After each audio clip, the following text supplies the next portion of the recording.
Tre kongresmen amerikan, Keith Self, Richie Torres dhe Mike Lawler, kanë paraqitur në dhomën e përfaqësuesve një rezolutë që mbështet fuqishëm integrimin e Kosovës në NATO.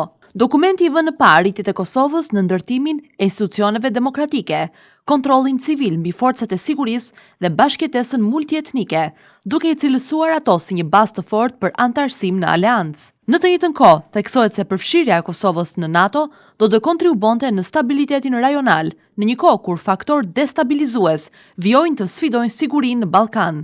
Megjithatë, rezoluta nënvizon edhe pengesat ekzistuese. 4 vende anëtare të NATO-s, Greqia, Rumania, Slovakia dhe Spanja, ende nuk e njohin pavarësinë e Kosovës.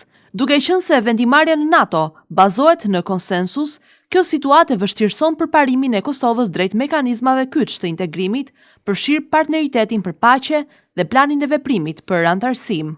Për këtë arsye, ligjvënësit amerikan u bojnë thirrje këtyre shteteve të rishërtojnë qëndrimet e tyre, duke argumentuar se njohja e plotë e Kosovës është vendimtare për të mbyllur një boshllëk strategjik në Europën juglindore. Shtetet e Bashkuara duhet të inkurajojnë aleatët që ende hezitojnë në mënyrë që Kosovës t'i garantohet një rrugë e qartë drejt NATO-s, është shprehur kongresmeni Self. Nga ana e saj, ushtruesja e detyrës së presidentit të Kosovës, Albulen Axhiu, e ka mirëpritur iniciativën, duke deklaruar se vendi duhet të marrë vendin që i takon në familjen euroatlantike.